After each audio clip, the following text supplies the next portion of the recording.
Hi అండి, నమస్తే. ఈరోజు మనం ఏం బ్రేక్ఫాస్ట్ చేయాలి అని అర్థం కానప్పుడు ఎలాంటి పిండి రుబ్బే పని లేకుండా, నానపెట్టే పని లేకుండా అప్పటికప్పుడు హెల్తీగా టేస్టీగా ఊతప్పాల్ని రవ్వతో ఎలా చేసుకోవచ్చో చూద్దామండి. అదేంటి ఇన్స్టెంట్గా సెట్ దోశల్ని టేస్టీగా ఎలా చేసుకోవచ్చో చూద్దాము. ఎవరైనా కొత్తగా ఈ ఛానల్ని చూస్తున్నట్లయితే ప్లీజ్ అండి సబ్స్క్రైబ్ చేసుకొని సపోర్ట్ చేయండి. చూసేద్దాం రండి మరి. Welcome to tasty 24 hours. దీనికోసం ముందుగా 1 కప్పు బొంబాయి రవ్వని తీసుకుంటున్నానండి. 1 కప్పు బొంబాయి రవ్వలోకి అరకప్పు పెరుగు, 1 కప్పు రవ్వకి అరకప్పు పెరుగు కరెక్ట్గా సరిపోతుంది. అలాగే అరకప్పు వాటర్ని కూడా తీసుకోవాలి. కొంచెం పులుపున్న పెరుగైనా పర్వాలేదు, బాగుంటాయి. టేస్ట్కి సరిపడా సాల్ట్ని కూడా యాడ్ చేసుకొని ఈ పెరుగు వాటర్ అంతా రవ్వకు బాగా పట్టేలాగా మిక్స్ చేసుకోవాలి. చూసారా, ఇలా బాగా రవ్వకంతా పట్టేలాగా మిక్స్ చేసుకొని మూత పెట్టేసుకొని ఒక 20 minutes పాటు అలా వదిలేసేయండి, సరిపోతుంది. ఎక్కువసేపు మనం నానబెట్టాల్సిన పని ఏమీ లేదు.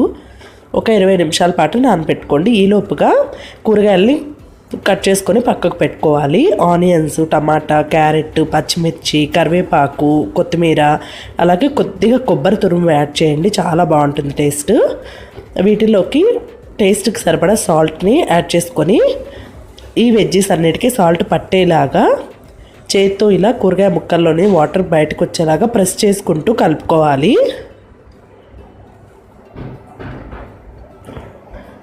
ఇలా కూరగాయ ముక్కలన్నీ ఈవెన్గా కలిసేలాగా కలుపుకొని పక్కకు పెట్టుకోవాలి. ఈలోపుగా మనకి రవ్వ కూడా మంచిగా 20 minutes పాటు నానిపోయింది. ఇప్పుడు మూత తీసి చూస్తే ఇలా ఉంటుంది కన్సిస్టెన్సీ. దీనిలో కొద్దిగా వాటర్ని చూసుకుంటూ యాడ్ చేసుకోండి. అంటే పిండి మరీ గట్టిగా ఉండకూడదు, అలానే మరీ లూజ్గా ఉండకూడదు. దీనిలోకి 1 టీ స్పూన్ జీలకర్రని కూడా యాడ్ చేసుకొని సెమీ ఫ్లోయింగ్ కన్సిస్టెన్సీ అండి. అంటే మరీ దోసపిండిలా మరీ లూజ్గా ఉండకూడదు, అలానే మరీ గట్టిగా ఉండకూడదు, ఇలా ఉండాలి. ఇలా కలుపుకొని పక్కకు పెట్టుకోండి. ఇప్పుడు స్టవ్ మీద ప్యాన్ పెట్టుకొని దోశ ప్యాన్ ఆయిల్ని అప్లై చేసుకోవాలి. ఈ ప్లేస్లో మీరు గీ అయినా బటర్ అయినా వాడుకోవచ్చు. ఈ పిండిని కొద్దిగా వేసుకుంటూ మరీ మందంగా కాకుండా మరీ పలుచగా కాకుండా మీడియం సైజులో సెట్ దోశల్ని వేసుకోవచ్చు. మీకు కావాలనుకుంటే పెద్ద సైజు కూడా వేసుకోవచ్చు. నేను చిన్నవి వేస్తున్నాను. వీటిపైన మనం ముందుగా మిక్స్ చేసి పెట్టుకున్న వెజిటేబుల్ ముక్కలన్నిటిని ఈవెన్గా స్ప్రెడ్ చేసుకోవాలి. ఇలా కాదు, ఇలా వెజిటేబుల్ ముక్కలు ఇలా వేస్తే పిల్లలు తీసి పక్కకు పెట్టేస్తారు అనుకుంటే మీరు పిండిలోనే యాడ్ చేసుకొని కూడా వేసుకోవచ్చండి ఈ దోశల్ని. ఇలా వేసిన తర్వాత దీనిపైన కొద్దిగా ఆయిల్ని అప్లై చేసుకోవాలి. తర్వాత ఒక గరిటెతోటి వెజిటేబుల్ ముక్కలన్నింటినీ ఇలా కొద్దిగా ప్రెస్ చేస్తే మనకి దోశలోకి సెట్ అయిపోతాయి. ఇలా ఒకవైపు మంచిగా మీడియం ఫ్లేమ్లో గోల్డెన్ కలర్ వచ్చే వరకు ఫ్రై చేసుకోవాలండి. 1-2 నిమిషాల్లోనే ఒకవైపు మంచిగా ఫ్రై అయిపోతుంది. అప్పుడు రెండో వైపు కూడా టర్న్ చేసుకొని 1 నిమిషం పాటు ఫ్రై చేసుకోవాలి. మీడియం ఫ్లేమ్లో మాత్రమే ఫ్రై చేసుకోండి. హై ఫ్లేమ్లో ఫ్రై చేస్తే మాడిపోతాయి, లోపల వరకు ఫ్రై అవ్వవు. ఇలా రెండో వైపు కూడా మంచిగా ఫ్రై చేసుకున్న తర్వాత తీసేసుకోవడమేనండి. అంతే అండి, ఎంతో టేస్టీగా.